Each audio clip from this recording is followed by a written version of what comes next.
Oh, for fuck's sake. Why does it do it right now? No. No. I'm keeping Keep this this in. in the film. I'm keeping this in. It's got to stay in. Why? Why Oh, has it's he got dog. Man's can't control his shush dog, now. ladies and gents. Yeah. Wee. Oh, Wee. Right, 2-6.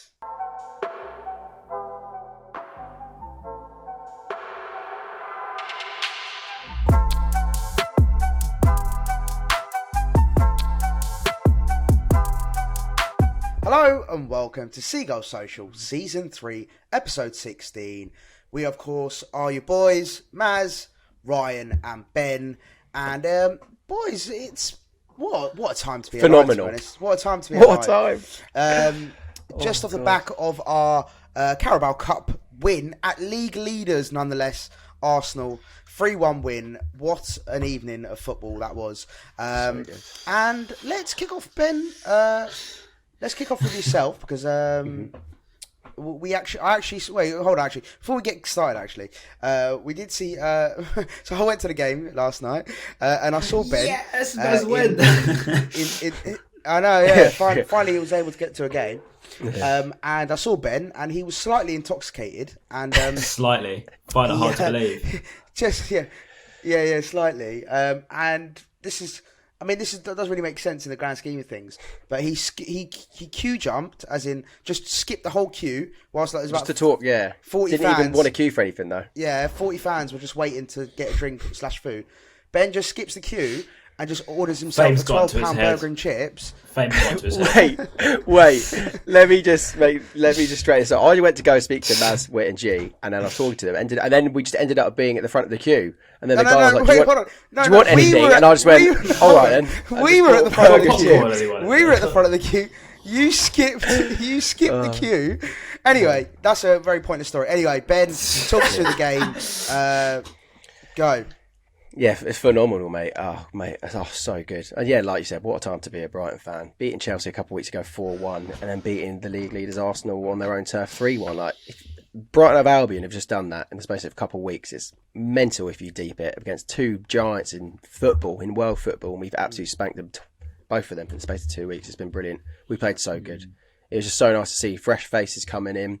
Obviously, Enciso showed brilliance. He had so much confidence that it was so good watching him. It looked like he was like playing in the park back in Paraguay.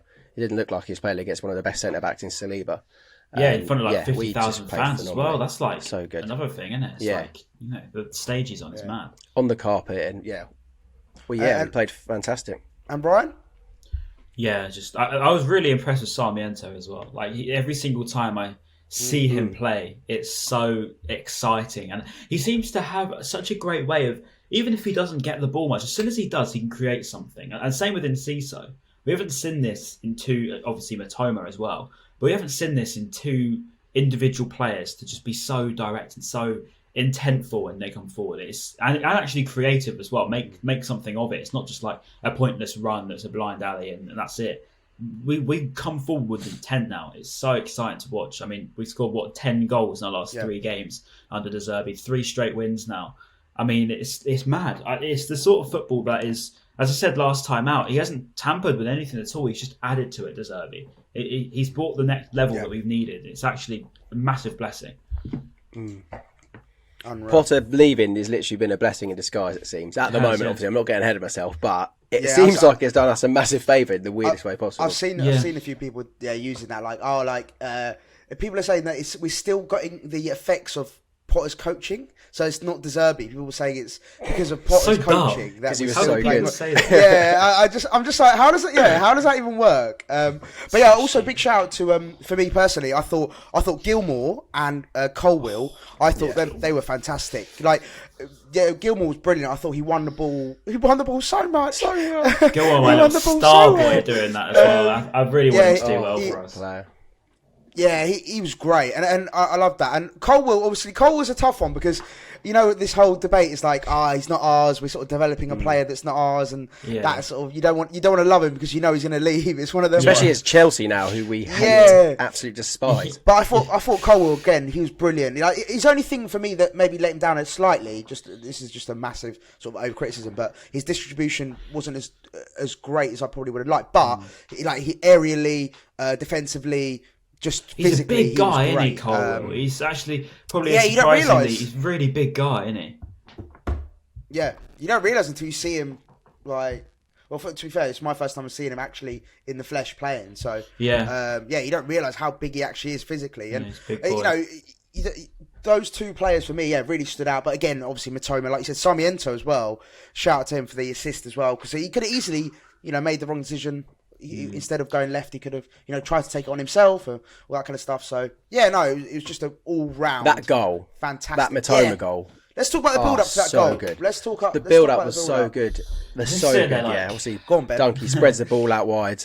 I've watched that goal so many times this morning, and every single fan video of it as well. It gets even better. Yeah. But I think the most important thing was that flick. I think Enciso was in possession with it after Sarmiento done that nice little 1-2 or the flick on.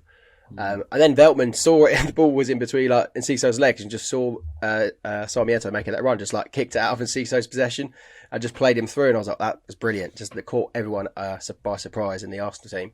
Yeah. And Sarmiento running direct straight away, straight to the goal, and Mitoma's finish. That boy's on fire, mate. And even the celebrations, jumping over the advertising boards and running to the fans, he's doing everything right. It's exactly what you want to see from a player, especially on an away day, running straight to the away boys.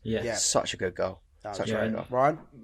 Just the fact is Mitoma and Lamptey as well, probably the two most likeable characters in that team as well, aren't they? You can't help but love them. And just to see Tarek come forward and score that, I think it was so nice to see, because he just deserves it, doesn't he? That everything that he's been through with his injuries and being he was like the kid, wasn't he, when he broke out, and it was like, oh my god, this boy could be like Bayern Munich, like Alphonso Davies regen right here. But obviously the injuries have hampered him a lot. But no, he proved that he's still got his pace and everything like that. That he got a lot of criticism for it. He's still got it, and he scored a fantastic goal. But Mitoma, mate, on the left hand side as well, by the way. Yeah, it's actually interesting you say that, Ryan, because so me and my mate who were watching it in the stands, we literally, before Lamptey, it might have been 5 minutes before he scored, we actually said, we made a comment or note of has Lamptey lost his pace? And I genuinely think he has. I don't think there's no denying that. I think he's back, mate. Yeah, I don't think he's the same. I think he's the same. I don't think he is. So this is a debate. So let's open it up. Let's start with you, Ben. Do you think that Lamptey can get back to that electric pace that we knew about him before, and will he be that player that we saw, let's say, 2 years ago, basically when he first joined, essentially? Do you think he'll get back to being that version of Tarek Lamptey? Maybe with consistency and starting and playing more games consistently. Yeah. We saw glimpses of it against Fulham earlier in the season, and obviously yesterday he played brilliantly. I do kind of agree with Maz. He's probably 90% of his pace of what we've seen previously. But again, that could just be down to circumstances on the pitch. But I think he's definitely getting back to where he was, but maybe at the moment he's not there. I would say still unbelievable though. By the way, sorry, let me just put that out there. Still incredible. I would say I just disagree. I mean, all the games that I've seen him play, comes on City away, fantastic when he came on and took on players with ease. When he came on at City at home when we lost 4-1. Took on players with these, did that iconic one against Grealish. Chelsea at home last year came on, and it was almost seemed like this is all off the top of my head, so I could be wrong. Sorry, but all these little moments that I remember from all the games that I can remember Tarek coming on, and then everyone say he's lost it. I just see it as a massive myth, because every single time he comes on, he still does exactly the same as he was doing before. But I think the only thing that's is it because the hype was so much bigger? And I think the only thing that's hampering Tarek now is the mental side at the beginning. I think that he's got his confidence back now. I think it was the confidence thing. Don't want to get hurt when you go into these tackles, but now he doesn't seem to care again. He could have easily gone down yesterday, and that he did really well to stay on his feet, keep his balance. sort of went in towards the goalkeeper and the defenders with like no problem at all. So I think that he's definitely got that directness back about him, and I think that the pace side. I mean, naturally you're going to lose it straight after an injury, obviously, but I think that I just don't see it. I think he's got it back, and to breeze past that Arsenal defence like he did yesterday. I know part of it was against Cedric, and people argue maybe against Ben White it wouldn't have happened, but Saliba was still playing, and they still brought on. I think they brought on Gabriel, didn't they? So there's no reason why Arsenal can complain. So I mean, we had our pretty much second string team out of the large part. So there's no arguments there. Yeah, my viewpoint on it is there's certain moments in the game yesterday where like we looked at each other and we're like, old Lamptey or the previous version of Lamptey we thought would have been bombing that, so like making those overlapping runs which he usually does. He for me it seems like he doesn't do them as much anymore. I don't know if that's just because he's changed his style of play or if he's conserving energy. Like there could be multiple factors. I think it's mental, and I think that maybe we don't notice it, and maybe like fans in general don't notice it, just because when he came in 2020, it was like, oh my god, we've got a player that can run. Like it was like, wow, we haven't seen this in the Premier League for so many years. So it was like a massive stark difference that we've been used to. Whereas now we've been used to the likes of Sarmiento, been likes of Trossard and Ciso now, Lamptey obviously, and Cucurella as well when he was here. We were sort of used to these players coming in with a little bit more pace and directness and intent. Whereas when Tarek came in at the beginning, it was just completely unheard of in that Brighton team at the top level. Like it just, it's true. Just didn't do that. That's funny, yeah. Our fastest player was Solly, right? For a long period of time. Yeah, literally. Yeah. No, 100%. No, it's a good debate. Anyone listening as well, anyone listening and watching, let us know in the comments down below. If you think Tarek is he the same player? That's what we want to know. Is he the same player? And mate, is he going to get back as well, to being the best version of himself? His pace is mad. Yeah. I've never seen someone with such a short sort of acceleration where he can just run and it's like no one can catch him. He keeps the ball at his feet as well. It's not like he controls it and it goes completely like miles away from where it should be. He keeps the ball close to his feet, runs at players, and he seems so focused in what he's doing. He doesn't get distracted by anything else. He's not there for anyone else. He's just there for that sort of, I'm here, this is it. And he's going to, he's so dedicated to what he's trying to do. You can see it in his eyes. Yeah, he really is. And he made best sort of impact player since Knockout, 100%. How much did we get him for again? 2.5 mil? Was it something like that? Yeah, 2.5 million. Mate, what an absolute bargain it's looking again. Honestly, the more I see him, I was watching him yesterday and I was like, I think I fancy him. I actually fancy him a little bit. Join the club, mate. Twitter's in love with him. He's bringing some emotions out of me. He's lovable, isn't he? He's absolutely lovable. Yeah, exactly. He just seems like a really nice guy. Like if you'd meet him and you sat down with him and had a conversation with him, you'd walk away thinking you're a top bloke. Yeah. You're a top bloke. It's the same with Tarek Lamptey. Like just like a really nice, smiley, lovable bloke that you sit down with and think you're just a really nice guy. Like I really like you just because you're really nice. We've got nice players. We've always had nice players, but we've got nice players now that are clinical, and that's the best part. We used to have nice players that weren't clinical. Now we've got nice players, and even like Mitoma's got the little bit of shithousery in him. He's got a little bit of edge about him. Yeah, like, it's quite nice to see it. Let's talk about the penalty. I mean, from where I was standing, it looked absolutely clear cut. I haven't seen the replays yet, but to me, from where I was standing, he slips obviously, which helps a lot. Hein, a young Estonian goalkeeper, their second string goalkeeper, obviously makes a mistake and slips, and then what a ball from Solly though. Yeah. Let's talk about the through ball, the actual. It was like a counter, wasn't it? Really. Was it in Ciso picked up the ball when Jason Steele made a save threw out to them, something like that? And then Solly's ball to Welbeck. Obviously Welbeck didn't manage to get it under control, but it's a fantastic pass in there, set up the penalty. And it was a good finish from Welbeck, to be fair. Great penalty. Good penalty. I thought I was a bit nervous stepping up. I'm not gonna lie. I was like, oh god, why Danny Welbeck? Mate, it was fair play to him. He slotted it away. Sorry, I think Welbeck loses experience in that whole move as well. Like obviously the first touch wasn't there; he missed the ball, but he had the pace to make up for it, and then tried to take it around the goalkeeper. He knew as soon as he tried to take it around the goalkeeper, he's either scoring a goal or he's being taken out for a penalty. So it was good little, proper older school strikers thinking there. If I take it round him, I've got a good chance. it's a great finish as well for the penalty. Sent him the wrong way, slotted it in, looked confident as well, to be fair to him. So, full credit to Danny Welbeck. It was a great move from him. Obviously, there was no VAR yesterday. Do you think for their goal, that was a foul on Sarmiento when Rob Holding barged him over? He didn't get the ball first; he just barged him over. I don't know. It seemed a bit weak. I feel like if VAR was there, they probably would have disallowed it. Yeah, I agree. Yeah, I think it was weak, but also as well.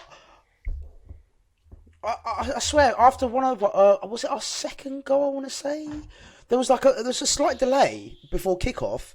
And I thought there was VAR, but there wasn't, was there? Because everyone was just standing around, and I was like, why is everyone just standing there? It took ages for them to kick off, and I was just like, what the hell's going on? But yeah, that was very bizarre.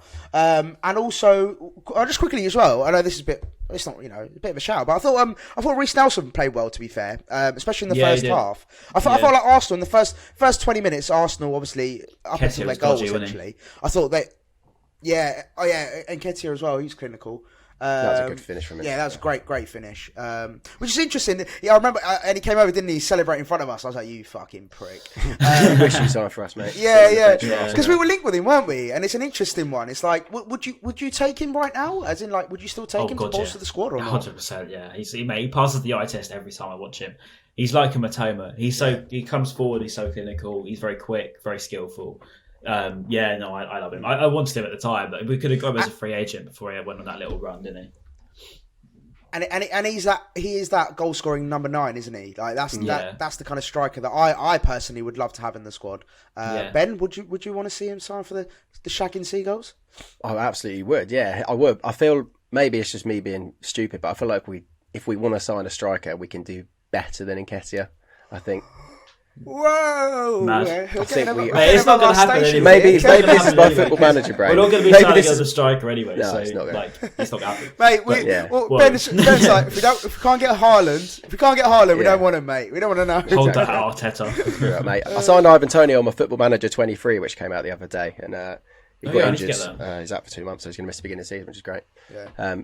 And I want maybe a bigger number 9, because I feel like Nketiah is a bit of the smaller size, isn't he? But someone that literally has a Welbeck build is what I'm thinking. He's like Trossard though, isn't he? I don't know. I like them sort of players as well, because the way with deserving players, it's perfect, isn't it? That quick, direct counter attack football sometimes. So good to watch. As I said, the eye test is. Sorry, man. No, 100%. And then, that's right. And then final one for me, just on this game, and then we'll move on to Aston Villa. Undav, I thought, I know he didn't play much yesterday, but with the little touches that he had and just his sort of general, demeanour, I thought he looked all right. I feel like he's getting more comfortable the more he's getting appearances. Basically, what I want to know is, do we still think he's the answer to our striking problems? Well, the non-existent ones now, because we're scoring a lot of goals. But, to the cover at striking, let's say Welbeck gets injured, for example, do you think he's still that guy, Undav, or do you think we need to look maybe at getting someone else in? Anyone can take this one. I'll go first. I think Raz on mute at the moment. I don't think he's the answer, but I think he's I don't know, he's there at the moment, and he's just kind of... he's just there. He's just there for vibes. I think he had a chance yesterday. I don't know, man. He's not the long... He doesn't seem like the long-term future of Brighton Hove Albion strikers, does he, really? I saw I don't know if it was true, but I saw on Twitter that he was linked with a move to Turkey in January or something like that, to Galatasaray or something. Yeah. Oh, really? Yeah. So I don't know if that was just like a random rumour. Yeah, I don't know if he is for the future, but again, we haven't seen him we haven't seen him start. He started against Forest Green, didn't he? Really? That's the thing. He scored. Yeah, we haven't really seen much. It'll be hard to judge, but right now he doesn't seem like he has an unbelievable impact when he plays or when he does get minutes. Interesting. And Ryan? Yeah, I mean, obviously I couldn't really see the game yesterday because obviously I didn't stream it anywhere. Not that I would endorse streaming whatsoever, and would never participate in such acts, and for legal reasons you can talk to my lawyer. No, I'm joking, but I wouldn't. If you do. Yeah, yourself absolute disgrace. But no, I didn't get to see the game, but really annoying because I had no one to go with, so that was great. But from what I've seen of him, Fulham away was quite lethargic. I think I don't know. I would like to see him more before I make a judgment. It's hard to like praise him nor knock him. He's just like, as Ben says, he's just sort of there.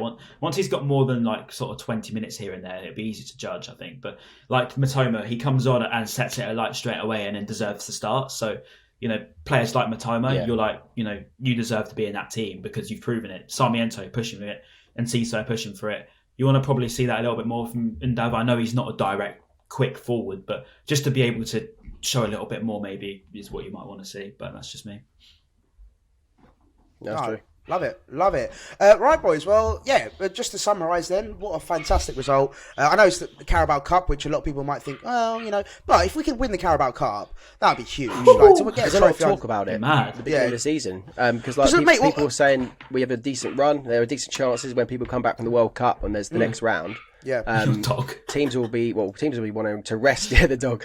Teams will be wanting to rest their bigger players and probably not play them in January, February time. So there is a chance that we could go far in the cup if we continue playing well, and I'll be bang up for that. And also, a lot of the big teams are gone as well, aren't they? As in, I think it's only Man City now. Man City, Liverpool, but we can do Liverpool easy. It's just Man City. Yeah, I fancy Liverpool. Right, before I forget, we could take them definitely. Yeah, they beat Derby, didn't they? Which is a big result for them. So before I forget, shout out to Harvey and Luke. I think it was that sat behind me at the Emirates. They were, I think they're fans of the pod. So that was quite cool to see. And also the boys to the left of me. I didn't get their names, but the limbs when Welbeck scored. Yeah, shout out to the boys that showed love to me yesterday as well. I got a few people coming up to us talk about the pod. Right, it's great to see. Ignore my dog in the background. I'm going to try and power through this. Just quickly before we move on, Evan Ferguson got called up to the Ireland national team. So a big shout out to Evan Ferguson. Also, Trossard as well, which was a bit of a given to the Belgian. And Lewis Dunk, congratulations. Now. Lewis Dunk, that's an hour. Imagine he gets in the squad, mate. That'd be mental. We might have to do like a little quick video. Yeah, backflip. Right, and also, sorry, before we go into Villa as well, just quickly, I did want to read this out because I saw it on socials, and we are Seagulls Social, so it does make sense. Graham Potter after his game, if I wanted a nice and easy life, I would have quite easily stayed working at Brighton. And De Zerbi after last night's game, Brighton is now becoming a big team. So easy life. Suck on that, Potter. The easy life is just sitting in this chair and just relaxing like this, isn't it, Maz? Really, 3-1, 4-1. Make of that what you will, boys. Make of that what you will. He also said 26th of October, life at Chelsea is easy thanks to high quality. So he's contradicted himself by saying an easy life. He should have stayed at Brighton. So. He's really that was thanks to EL Brighton for pointing that out, by the way.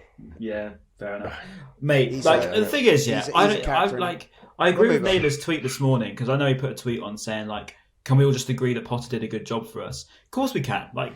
What's the deal? I don't get it. I don't get why we're even still talking about Potter after this. I don't know why people put it out. The only reason I tweet about Potter is I have digs at him because I just find it funny. That's the only reason we do it. Because you get what you deserve, don't you? But I don't see why people are even bringing up what he did for us. Because it's happened, didn't it? We don't care. We've moved on now. That was a weird one from Naylor. Yeah, I don't know. That's just me anyway. Yeah. Fuck him. Fuck Grandpa. Right, moving on. Moving on to Aston Villa.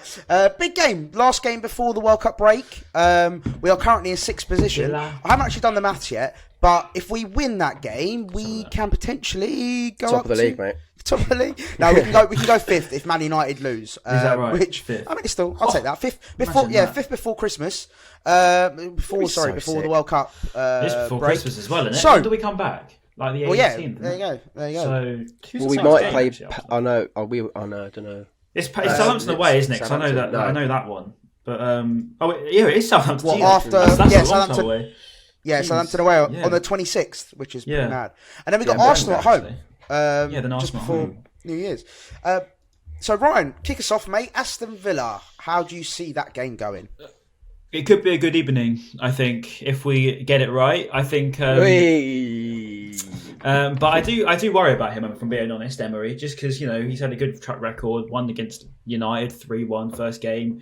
It's a bit of a worry because the new manager thing, but I like to hope that with De Zerbi, he doesn't care about all of that. He just goes in and says, "No, we're going to win this game," because that's the sort of mentality that I get from an Italian stallion. But to be honest, I don't know. I just want us to go in there and have a good game. I mean, at the end of the day, it's the World Cup straight afterwards. So I know a lot of players are going to be maybe taking it a little bit easy. They probably won't want to get any little problems just before the big stage. But I'd quite just like to see us have a good game. End of the day, it's going to be tough because Aston Villa, with the bounce, it could be tough. But I think that we've got enough in us. They aren't great at the best of times, so we can take them. They still got Tyrone Mings at the end of the day. Yeah, and at the Amex, we just need to keep that, how we got against Chelsea, that atmosphere. It'd be really nice to see just that proper buzz in the ground. We need that, I think, to push us over the line. Because, as the Zerbi said, really the fans are the best player on the pitch, and they're going to need us again. I feel like obviously Emery always beats Man United. He's like their kryptonite, isn't he, Man United? But they did play well. Yeah. But like I said 10 seconds ago, they do still have Tyrone Mings, so there's every chance that we can still win and batter them. And if we play well, like we have been for literally under De Zerbi most games, then we should get a decent result from it, I think. They're still the same players that were under Gerrard that can play poorly. And I just hope for our sake that, it probably was just that manager bounce against United, and then they might go back to the normal routine. But like you said, Ryan, I just want to echo that. We need to make that Amex bouncing again like it was against Chelsea. Just give everything. Make it hostile. Let's just keep doing it. Make it hostile. Even the taxi driver, I think it was last night earlier in the week, he was telling me, you need to make that. Just give him a half time, It works so well. It makes such a massive difference. 100%. I think a really good example of that is like if you look at Leeds, like Leeds' home supporters were outrageous. Like when they've had those that comeback win the other day, like it was just ridiculous. Do you see the? I don't know if you saw the picture of the guy. Even Leeds away in May was horrible. Like I didn't even want to be there half the time. Like you're there, like I don't even like this. Like, I don't care about the whole loudness of it, but like it's just cramped in there. Like you feel like you're up against it, if you know what I mean. Like you feel they could come back here. But it's like just the noise they can make, they can generate. It's just and they're just really passionate fans, and I think as a fan base, that's what you want. You want all those passionate fans being there and just sort of getting behind the team. But I think it's going to be a tough game. I don't think it's going to be as clear cut as it was before. If it was Gerrard still, I think I'm like, cool, like easy dub. 8-0. 3-0 win. 8-0. We'll take it home. But, with Emery, I think you know what you're going to get. He's a proven winner. Like, his Europa League, he's won it like 5 times or something ridiculous. He's a proven winner. He's very good. Good tactician. Yeah, good tactician. And, the new manager bounce is just inevitable. It's gonna be there. So it's gonna be a really tough one for me. I'll kick us off with the score predictions. I'm gonna be confident still though. I think I'm gonna go 2-1 Brighton. I'm gonna go with Ryan. I'm gonna say 2-0. I think we're gonna go beat them again. We're just on such a roll. I just can't see us not. Yeah, I think we're going to win 2. Yeah. De Zerbi effect in it is now. So we are on a very, very good roll. Yeah. The players will be buzzing, won't they? Let's be honest. But I think going into it, I feel like it could be a draw just because it's just so hard to judge under Emery, isn't it? New manager and that. I'm going to say a draw, although obviously I'd absolutely love a win before the World Cup. I'm going to say 2-2 maybe. 2-2 draw. Nice. Yeah. Well, interesting as well, we're obviously going to have, because obviously we had a lot of players rested yesterday. Basically, our B team beat Arsenal's B team last night, just to clarify. And so there'll be a few fresh faces, as in revitalised players before they go to the World Cup. So hopefully that makes a difference as well. I think we're in every position to be confident going into that game and hopefully leaving with a W. And before that break, it'll be so huge. Yeah. Imagine the atmosphere around the club and people, the people that don't go to the World Cup, they'll be training here or whatever, or they'll have their time off, and it'll just be a really good feel around the club, which I think will be really key going into December's fixtures. Yeah. And even more time for De Zerbi to implement his style on the players. It's just crazy. We've got so much time off. Yeah. It's like a little mini pre-season for him, which is great. Yeah. And hopefully they can, in between that, they can discuss some transfers as well, because obviously that will be fast approaching once the World Cup's over. Striker, please, if you're listening. Yeah. Paul Barber, just get me a striker. Speaking of the World Cup, just before we finish, James Maddison. James Maddison is in. Callum Wilson is in. Is he? Kieran Trippier is in. Kyle Walker could be. So I wonder if wonder if Lewis Dunk could have a chance because Yeah, the one thing that isn't in before we stop is Guay's not in, Joe Gomez isn't in, and neither is Fikayo Tomori. All three of them are out. So, but it's going to be Mings, Cody, Dyer, and Maguire in it, if we're being honest. But we got a bit of hope. I just don't. Yeah, some of the defensive selections are just baffling. Like Tomori, what does Tomori have to do? He's won the league with AC Milan. Like, what more can the guy do? Yeah. I know, some people might say, "Oh yeah, he's not been playing that well," but yeah. What does Dunk have to do? Honestly, it's so biased. It's crazy. Like even yesterday, we're sixth in the league. We're sixth in the league. We're sixth in the league. This whole form Newcastle bullshit, got 3 players called up. It is because they're having. It actually infuriates me, Maz. The fact they don't do it on first thing. Literally. Yeah. It is bullshit. He claims this whole, it's based on form. It's based on form. It's just bullshit. Like, and the only reason he's taking Maddison, taking Maddison is he knows the backlash he'll get if he doesn't. Oh yeah, massively. Because everyone's talking about him. Like, that's all everyone's talking about him. Yeah. All right, boys. Well, listen. And what a fantastic result last night. Let's hope we can bring it into the Villa game next. And yeah. Comments below. Thanks. Yeah, comments below. Well, yeah, what are we going for? Comments below. Mitoma's Magic? Mitoma Magic? I think we had Mitoma Magic. Had that last week. Mito Magic.